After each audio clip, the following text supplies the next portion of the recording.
Good afternoon, everyone. I'm Scott Agness of FieldhouseFiles.com, coming to you again from Cambridge Fieldhouse as the Fever held practice Monday before catching their flight up to Minneapolis for the WNBA Commissioner's Cup Final. This both serves as a challenging opponent, a team that reached the WNBA Finals last year and probably should have won it, quite frankly.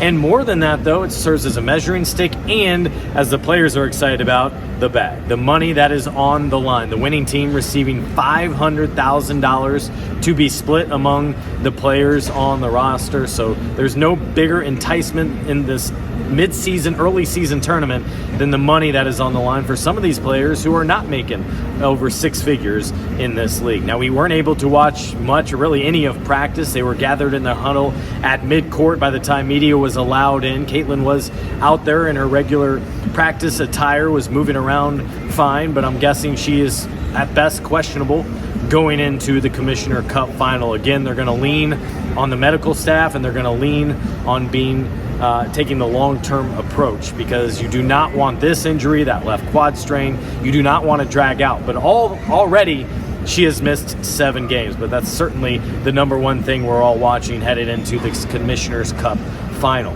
The other big news in the WNBA is more expansion coming. You added the Golden State Valkyries this season. You have 2 more teams on the way next season. Talking about Toronto and Portland, those teams already have infrastructure in place. But today, Commissioner Kathy Engelbert announcing that not 1, not 2, but 3 more teams are on the way. It's over a 5-year plan now. And in over a 3-year stretch, 2028, it'll be Cleveland, Detroit, and then the final year, Philadelphia, to continue on with this expansion. So there will be an 18-team league over the next 5 years. They have a lot to figure out. I have a lot of pause with the way in which they're going about this, because you have to wonder, what do the rosters look like? Already, roster sizes are not big enough for the teams that are already in existence. So many things for them to figure out, but it certainly is good for the health of the league, for the players. It's good as you're going into a new collective bargaining agreement and what it means there, but they have to be specific and deliberate in their way they approach this here moving forward. It's 13 teams right now. You have 15 teams coming up next season. But come inside here after practice what Stephanie White, Natasha Howard, as well as Aliyah Boston had to say before they head to Minneapolis. How much pride are you guys taking in this, and how bad do you guys want this to come to? Yeah, I mean, we're taking a lot of pride in it. You know, another opportunity to compete, another opportunity to get better, another opportunity to create a first for this franchise. You know, certainly, yes, the added bonus that our players get is a motivation. But the bigger picture, you know, an opportunity to win a championship, a first championship here in Indiana, and an opportunity for us to get better and grow. Talk about getting better against a Minnesota team. How big of a measuring stick game is that going to be for you guys? It is. It's a measuring stick, absolutely. I mean, they've been the most consistent team in the league. You know, they've been playing great basketball. They've got a lot of continuity with that group. They make it look easy at times with the way that they play on the offensive end and how solid they are on the defensive end of the floor. So it's going to be a great challenge for us. Steph, the news of the expansion cities today just kind of speaks to the health of where this league is trending. Just curious your thoughts on the cities chosen and like where the WNBA is going with this club. Yeah, it's exciting. You know, I keep thinking back to my early days in this league and playing when Detroit and Cleveland had a team back in those days, and of course Philadelphia. You know, excited about an opportunity to put a WNBA franchise there. There was a great turnout when the women's Final Four was there a number of years back. So, you know, it's exciting opportunity for our league to continue to have these expansion teams, and you know the quality of players in our league and the opportunities that present itself for people who have not been able to break into the league. It's going to be it's a really good thing, really exciting thing. Natasha, what will it mean to play in this Commissioner's Cup, given there's a little bit more stakes on the line, including a potential pay raise? It's gonna be fun. Like, you know, the thing that's changed is just the Commissioner Cup that changed. It's gonna be another game that we've been playing like during the regular season. Yeah, it's a lot on the line, but at the end of the day, we're just gonna have fun and just still play our game. Is it meaningful to go back to Minnesota by any means for you?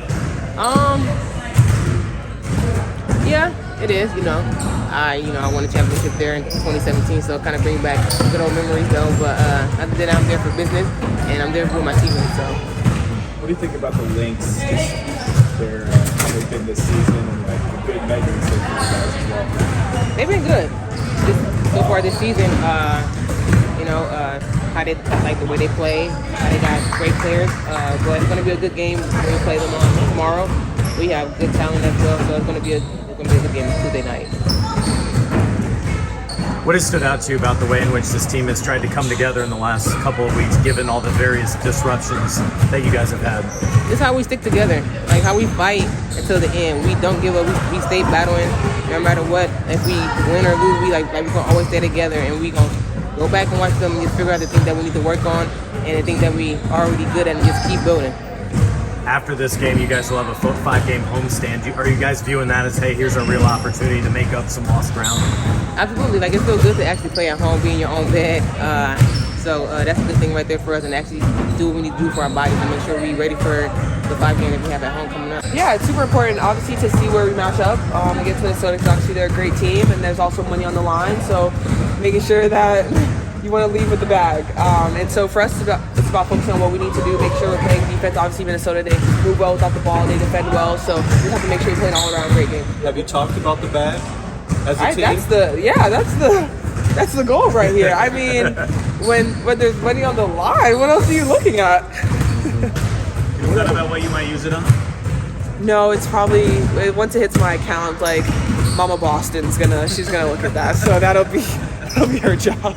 With the news of expansion of the cities today, like how cool is that? It just feels like good news as far as that's concerned. It's coming out every year. It's pretty solid, Yeah. East Coast cities. I mean, it's exciting. I think the league is growing, and I think everyone is tuned in. And once again, it gives more people an opportunity to play in the best league, gives more people an opportunity to say they're professional.